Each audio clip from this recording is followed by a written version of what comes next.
خوب اعوذ باللہ من الشیطان الرجیم بسم اللہ الرحمن الرحیم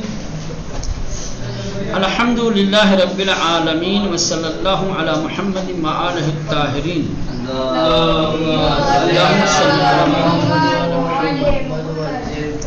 احکام مد و قصر.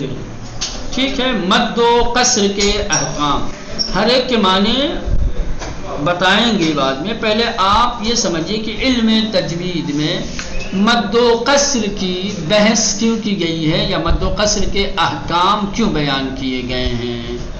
کہہ رہے ہیں کہ مد و قصر کے احکام اس لیے بیان کیے گئے ہیں کہ اگر آپ مد و قصر کے احکام سے واقف ہوں گے اور اپنی تلاوت میں ان احکام کی پابندی کریں گے، ان پر عمل کریں گے، تو آپ کا لحن تلاوت خوبصورت ہو جائے گا.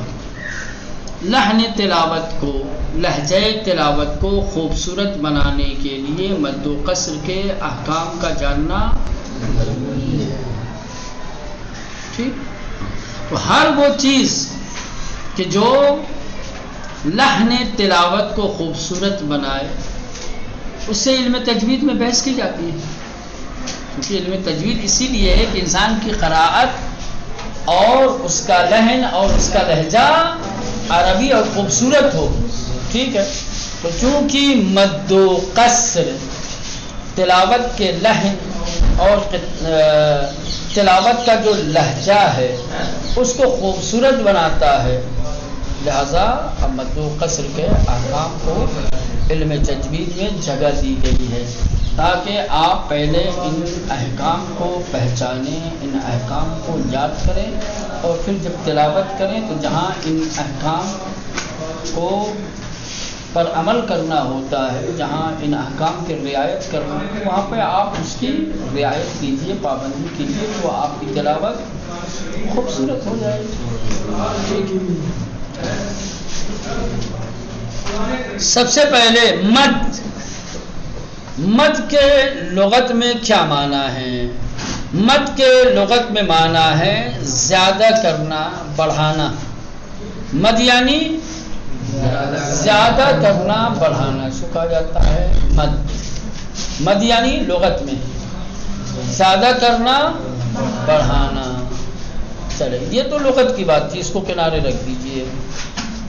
تجوید کی زبان میں، علم تجوید میں یا اصطلاح میں مد کے کیا معنی ہے، مد کی کیا تعریف ہے؟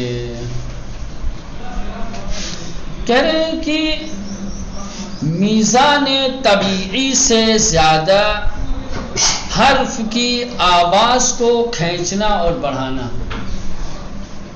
کسی بھی حرف کو اس کی طبیعی حالت سے زیادہ کھینچ کر پڑھنا، یہ مد ہے. اگر کسی حرف کو جو اس کی طبیعی نیچرل طریقہ ہے جو اس کا پڑھنے کا، اس سے زیادہ کھینچ کے آپ پڑھتے ہیں تو اسی کا نام کیا ہے مولانا؟ مد. یعنی کسی بھی حرف کو اس کے طبیعی حالت سے یا طبیعی میزان سے، طبیعی مقدار سے بڑھا کر کے، کھینچ کر کے پڑھنا. ٹھیک ہے مولانا، مد سمجھ میں آیا؟ مد یعنی حرف مد میں، حرف مد میں اس کی طبیعی مقدار اور میزان سے زیادہ آواز کو کھینچنا. حرف مد کو اس کی طبیعی مقدار سے زیادہ کھینچ کر پڑھنا. حرف مد کو اس کی طبیعی مقدار سے بڑھا کر، کھینچ کر پڑھنا. تو اس کی طبیعی اگر مثال کے طور پہ ہے اے اتنا ہے تو اے ہوگا، ہے نا. آپ کہیں گے ب، ب ہے نا، آ بڑھا رہے ہیں آپ. اسی ہر حرف کی ایک طبیعی حالت، ایک طبیعی مقدار ہے. عام طور سے نیچرل طریقے سے ایک حرف کو جیسے پڑھا جاتا ہے ویسے اگر پڑھیں گے تو اس کی طبیعی حالت کہا جائے گا. اسی نیچرل حالت سے نیچرل انداز اور نیچرل جو مقدار ہے اس کی تھوڑی سی آپ نے اپنی آواز کھینچ دی تو یہ کیا ہو گیا؟ مد ہو گیا. اسی کو مد. قصر یعنی کوتاہ کرنا، چھوٹا کرنا. قصر یعنی آپ نے یہ پڑھا ہوگا منہاج العربیہ، قصیرن. قصیرن کس کو کہا جاتا ہے؟ چھوٹے کو، ناٹے کو. اسی سے بنا ہے قصر. قصر یعنی کوتاہ کرنا، چھوٹا کرنا. ٹھیک، یہ تو لغت میں ہے. یہ مد کے ضد ہے. کیا ہے؟ مد کے ضد ہے. ابھی مد میں کہا گیا تھا نا کسی بھی حرف کو اس کی طبعی مقدار سے زیادہ کھینچنا. ٹھیک، وہ کیا ہے؟ مد ہے. قصر میں کیا کہیں گے؟ کسی بھی حرف کو اس کی طبعی مقدار میں پڑھنا، ادا کرنا. سمجھ رہے ہیں؟ حرف کو اس کی طبعی انداز میں، طبعی مقدار کے مطابق ادا کرنا. جتنا جس کو جتنا کھینچنا چاہیے، جس کو جتنے مقدار میں جس کی آواز نکلنی چاہیے آپ اتنی، کوئی کھینچا تانی نہیں، نہ کم نہ زیادہ، ہے نا. حرف کو اس کی طبعی مقدار کے مطابق ادا کرنا. ختم. حرف کو اس کی طبعی مقدار کے برابر ادا کرنا، یہ ہو جائے گا. اس کا مطلب یہ ہوا کہ اگر طبیعی مقدار سے بڑھ گئے تو وہی کیا ہو جائے گا؟ مد ہو جائے گا. حرف کو اگر طبیعی انداز میں پڑھ رہے ہیں تو یہ قصر ہے، اگر حرف کو اس کی طبیعی مقدار سے بڑھا کر کے پڑھ رہے ہیں تو یہ کیا ہے؟ مد ہے. مد ہے، مد یعنی کھینچ دیا آپ نے، مد ہو گیا.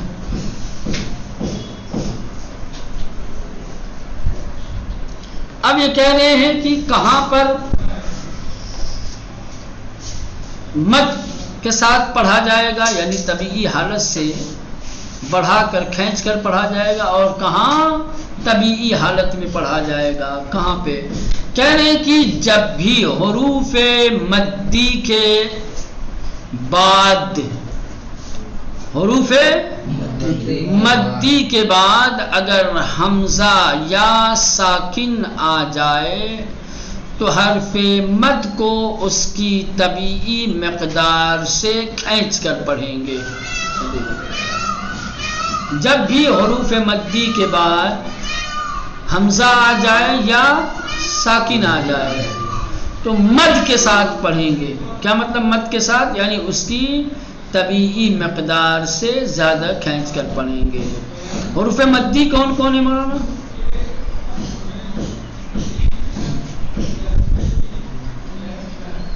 حروف مدی کس کو کہتے ہیں؟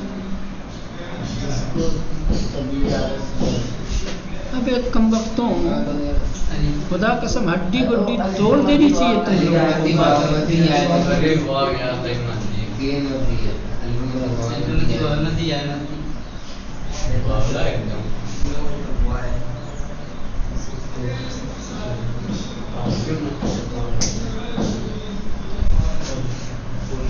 حروف مدی کے بعد حروف مدی 3 ہیں: الف مدی، واو مدی، یا مدی.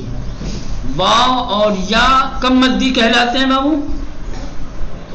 ہر واو اور ہر یا مدی ہوتا ہے.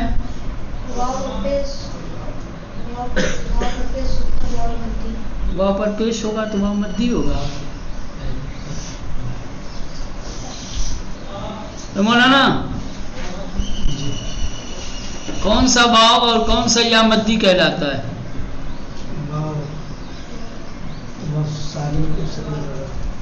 واو ساکن ہو، اس سے پہلے پیش ہو. اور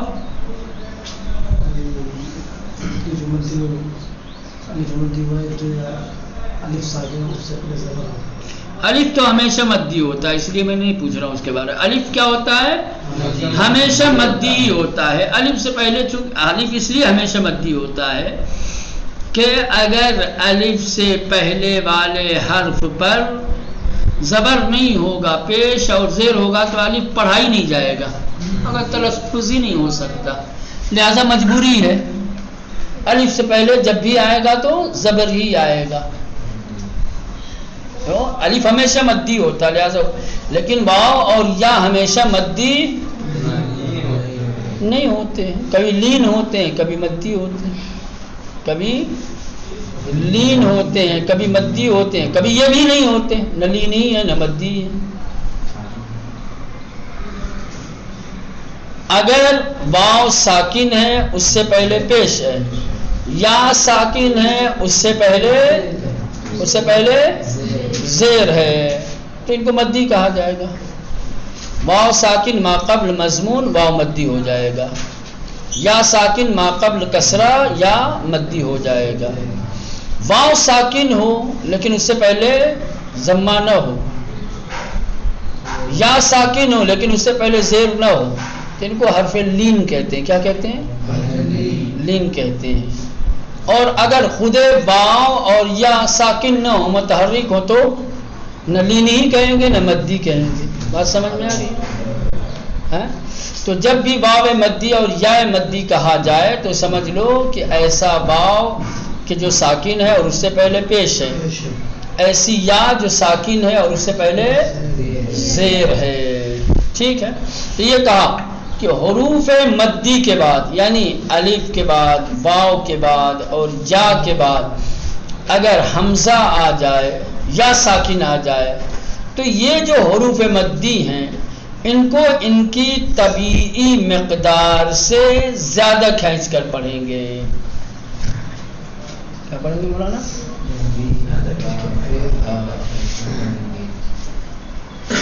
جیسے یہاں پہ مثال دی ہوئی ہے، کہاں گیا مولانا؟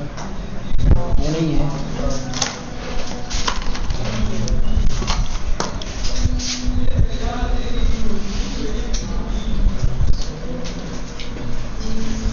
کیا کہا ہے ابھی مولانا؟ ابھی کیا کہا ہے؟ کہاں مد کے ساتھ پڑھنا ہے، کہا جب الف مدی، واو مدی، یا مدی، حروف مدی کے بعد جب حمزہ آ جائے گا تو حروف مد کو اس کی طبیعی حالت سے بڑھا کر کے کھینچ کر کے پڑھا جائے گا، ہے نا؟ یہاں پہ الف مدی، اس کے بعد کیا آیا ہے؟ حمزہ آیا۔ تو اب یہ الف مدی کو آپ کو کھینچ کر پڑھنا ہے، جا نہیں کہہ کہ جا، غلط ہے، جا کیا کہیں گے؟ جا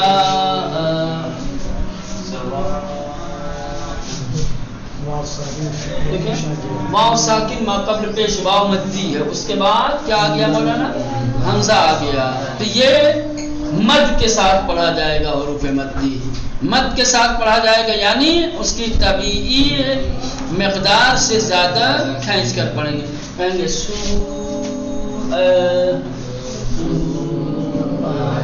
کھینچ کر پڑھیں گے، ٹھیک؟ اسی طریقے سے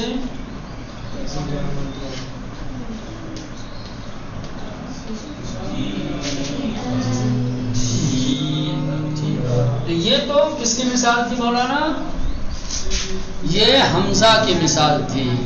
دو چیز کہا تھا، ایک سکون بھی کہا تھا، کیا کہا تھا؟ سکون بھی کہا تھا۔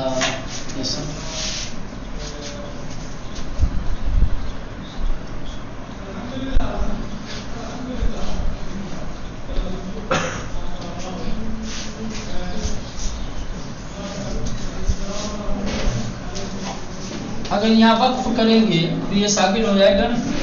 جی ہاں، وقف کریں گے کیا ہو جائے گا؟ وقف اسکان کریں گے تو یہ ساکن ہو جائے گا، تو اس سے پہلے واو مدی ہے، واو مدی کے بعد کیا آ گیا؟ سکون آ گیا۔ تو کہا جب بھی حروف مدی کے بعد حمزہ آ جائے یا سکون آ جائے تو حروف مدی کو کیا ہے؟ طبیعی حالت سے زیادہ کھینچ کر پڑھنا۔ اب یہاں پڑھنا پڑے گا مفلحون، یعنی کہ مفلحون، مفلحون، ٹھیک؟ کیا پڑھتے ہیں؟ دالین،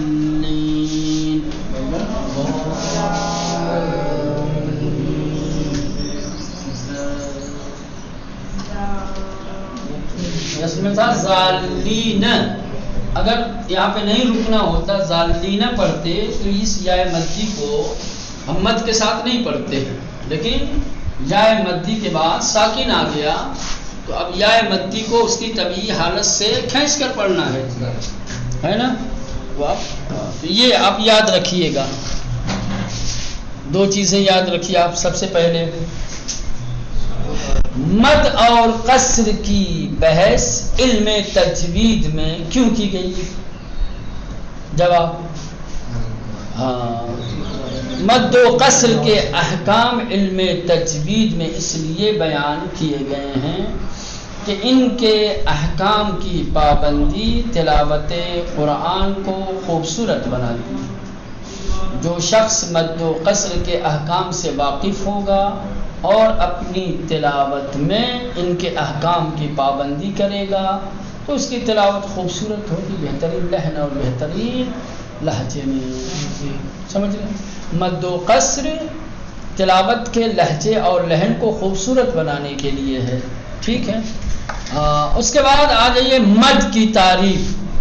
مد کے لغوی معنی کیا ہے؟ مد کے لغوی معنی کھینچنا، بڑھانا، کھینچنا بڑھانا، زیادہ کرنا۔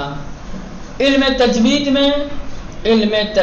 میں یعنی حرف کو اس کی طبیعی مقدار سے بڑھا کر یا کھینچ کر ادا کرنا، حرف کو اس کی طبیعی مقدار سے زیادہ کھینچ کر پڑھنا یا ادا کرنا، یہ ہو جائے گا کیا؟ مد۔ اس کے بعد آ جائے قصر۔ قصر کے لغوی معنی ہے کم کرنا، گھٹانا، چھوٹا کرنا، ٹھیک ہے؟ اصطلاح میں علم تجوید میں کیا؟ قصر کے معنی حرف کو اس کی طبیعی مقدار کے ساتھ ادا کرنا، حرف کو اس کی طبیعی مقدار میں ادا کرنا، یہ ہو گیا۔ اب سوال یہ ہے کون سا حرف کہاں مد کے ساتھ پڑھا جائے گا یعنی کھینچ کر، اور کہاں قصر کے ساتھ یعنی طبیعی انداز میں پڑھا جائے گا؟ تو اس کا جواب یہ ہے کہ حروف مدی یعنی الف مدی، واو مدی، جائے مدی، جب حروف مدی کے بعد حمزہ یا ساکن آ جائے گا تو حروف مدی کو مد کے ساتھ ادا کیا جائے گا، یعنی ان حروف کو ان کی طبیعی مقدار سے زیادہ کھینچ کر پڑھا جائے گا۔ اور اگر حروف مدی کے بعد حمزہ یا ساکن نہ آئے تو قصر کے ساتھ پڑھیں گے، تبھی یاد، اتنا تو یاد رہے گا نا؟ سمجھا نا؟ چل فی الحال اب اتنا بھی یاد رہے، اگر اتنا بھی ذہن میں رہے تو بہت بڑی بات ہے۔ دیکھیں کتاب میں دیکھ لیں آپ لوگ اس کو۔